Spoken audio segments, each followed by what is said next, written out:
Our programs offer many languages. Please visit suprememastertv.com/schedule. Where do creative ideas come from? Are they from some higher realm of consciousness beyond the brain? Creativity is not well understood by neuroscience. How does an idea just emerge? Because usually if I can logically think my way to an idea, that's different than a creative insight just popping in. Where does that come from? So we have to even think about the origin of thought. Is the thought coming from the individual? So an analogy I like to use is the sun and clouds. So the sun being consciousness and clouds being our mental state or our brain, things that are blocking the rays of consciousness to come in. And when we do things like meditate, or a near-death experience is maybe the best example, where all the clouds go away. The Curious Relationship Between the Brain and Consciousness, Part 3 of 3. Continue watching to find out more.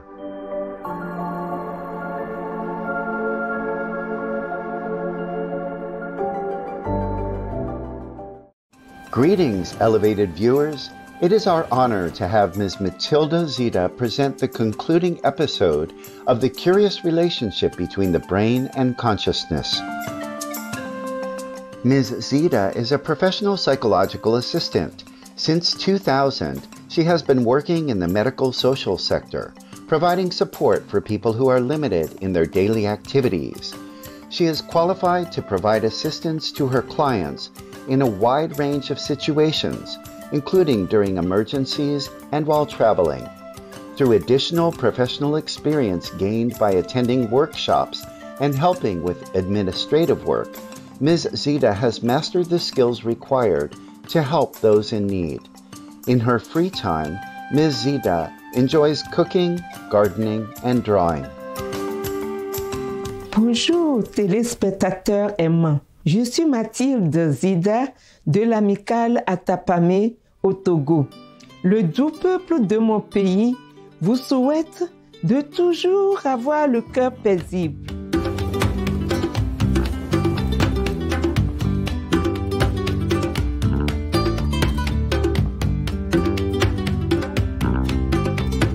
Dans le programme d'aujourd'hui, nous continuons notre interview avec M.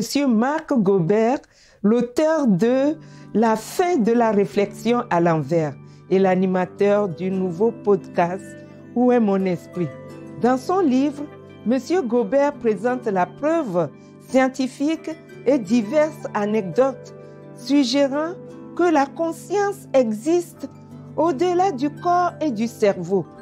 L'un des éléments qui appuie cette hypothèse est le phénomène des pensées créatives.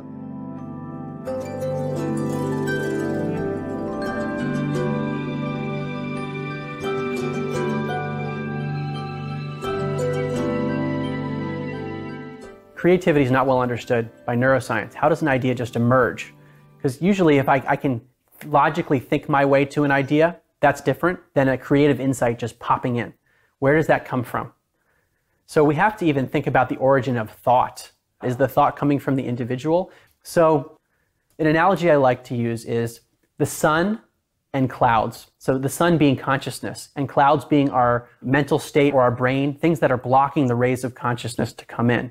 And when we do things like meditate, or a near-death experience is maybe the best example, where all the clouds go away, there are ways of removing clouds so that more rays of consciousness come in. But I think methods like meditation, sensory deprivation, yoga, these are ways to remove some of the clouds, and then maybe we get a spark of creativity, and we don't know where it came from. But it's kind of that ray of consciousness getting in.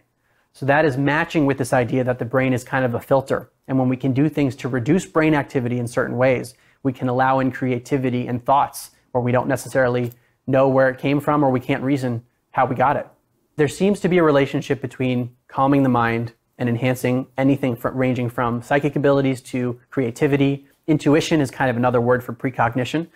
So I think that the more we can quiet the mind, the more we can tap into intuition.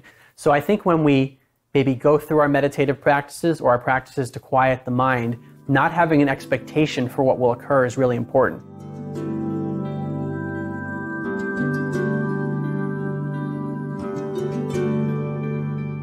À travers ses recherches Monsieur Gobert a découvert que les animaux ont aussi divers types de capacités psychiques.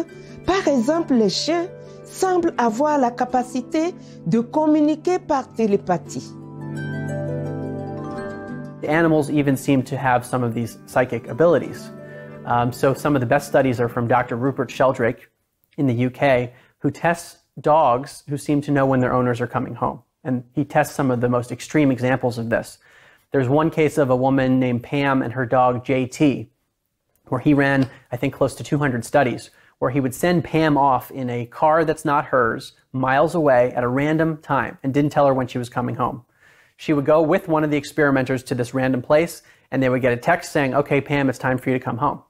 Meanwhile, there's a camera on the dog, JT, at the house, and they're looking at what happens to the dog. There's a great video of this on Sheldrake's website showing how this works. They tell Pam it's time to come home. She stands up and starts walking to the cab miles away, and the dog gets up and walks to the window.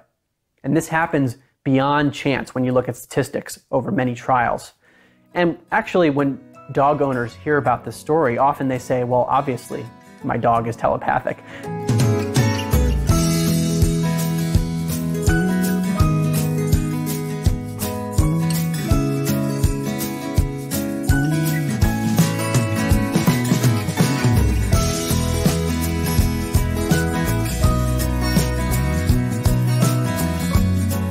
Nous prenons quelques instants pour remercier le divin pour tous les fantastiques animaux qui rendent nos vies plus intéressantes et plus joyeuses. Nous reviendrons juste après ce message. Restez avec nous sur Supreme Master Television. Welcome back to the concluding episode of the curious relationship between the brain and consciousness. Ms. Matilda Zita will now continue presenting our discussion with Mr. Mark Gober. Monsieur Gobert explique qu'un autre domaine de recherche suggérant que la conscience existe au-delà du corps et du cerveau est l'étude des vies passées. Une telle étude est actuellement en cours à l'Université de Virginie. So for the last 50 years at the University of Virginia, the Division of Perceptual Studies, they've been looking at over 2,500 cases of young children who remember a previous life. And these children are usually between the ages of 2 and 5 years old. They're speaking about such specific details that in the best cases, the researchers are able to find the person that the child was referring to in the previous life. And I think the most compelling cases are the ones where the child has a physical birthmark or deformity that aligns with how he or she died in the previous life. That, to me, is suggestive that there's some kind of a continuation, that it's like whirlpool, water from one whirlpool forms another whirlpool after this one dissolves. And it's like there's an information transference from one to the next that is not just mental, but it's also physical.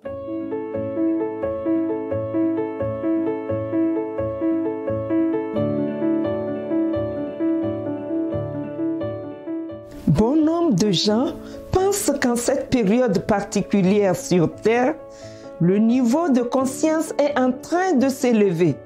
Nous avons demandé à M. Gobert ce qu'il en pensait. So the general topic there is the evolution of consciousness, which is a theme that comes up in my research everywhere. This is one that is more difficult to test in a lab, but I'm very interested in it because I've seen it reported, or at least talked about, in so many independent areas. People seem to be talking about the notion that on the planet we are trying to evolve to a higher level, and not just the planet. That's kind of, it seems to be a quality of consciousness. A quality of the stream is that it is seeking to evolve itself. And on Earth, at least what I'm hearing through different channels, is that we are at a very critical inflection point where we're at a kind of our next leap in our evolution of consciousness. At least that's what I'm hearing. And it seems to be the case around the world where the old paradigm isn't working, and at the same time there seems to be an increase in interest in consciousness and who and what we are and how we treat one another.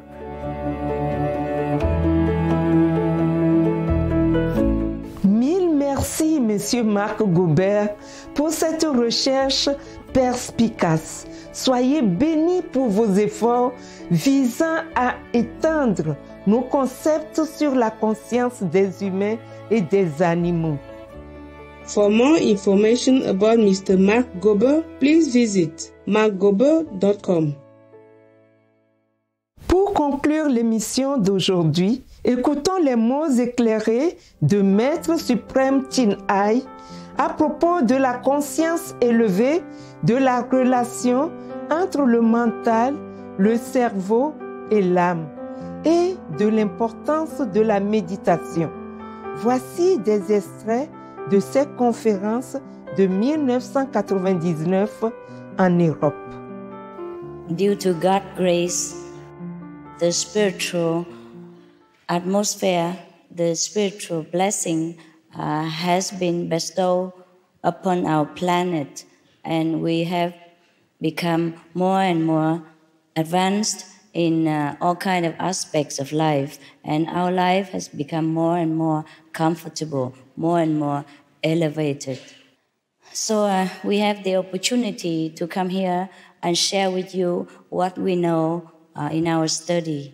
That according to spiritual experience, we are not only this physical being, but we are a multifold being. We are greater than we could imagine ourselves to be. The deeper we go into the mysterious universal atmosphere, the more we can find out about ourselves. That we exist in many different levels of consciousness at the same time as we exist here now in this physical planet. We have the mind and we have the soul. The soul is the essence of God. The mind is just an instrument. Just like you use a computer now, it's not you. So the brain is another instrument, the mind is something else, and the soul is something else. The soul is the essence of our being, which is a part of God. But the soul in this world have to work through the mind, and the mind has to use the brain to collect the information. And the brain feedback the mind, and the mind let the soul know what is in this physical world is like. But most often, the informations are very rigid, very fixed. So in order to know the real information, we have to use the soul deeply inside. The mind and the brain only for the physical knowledge. Make candy, eat apple, work, raise children. But the soul is the one that we must know in order to go to heaven. Okay? Now, so the physical eyes, we will forget it during the contact with God. But then, we will meditate every day, and then even after a while, your soul permeates all the body, take control of all the mind and the brain, that even with open eyes, driving, you still see heaven. Washing dishes, you see God. Talking to God while you're gardening. This is the stage that we will reach after some effort.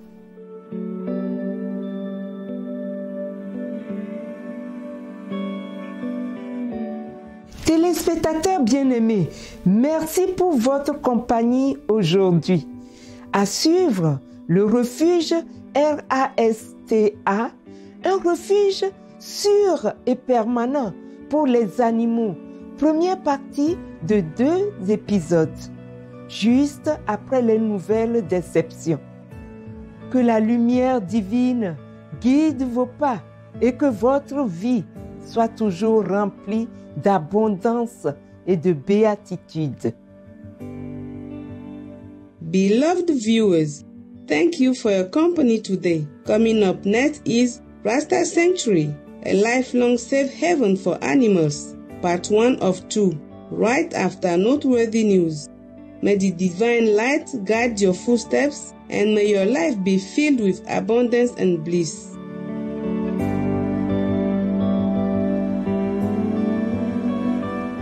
Our programs offer many languages. Please visit suprememastertv.com/schedule and suprememastertv.com/ss. Nos programmes offrent plusieurs langues. Veuillez visiter suprememastertv.com/schedule et suprememastertv.com/ss. Nuestros programas ofrecen varios idiomas. Visiten suprememastertv.com/schedule y suprememastertv.com/ss. Műsoraink sok nyelvet tartalmaznak. Kérjük, tekintse meg itt suprememastertv.com/schedule e suprememastertv.com/sh.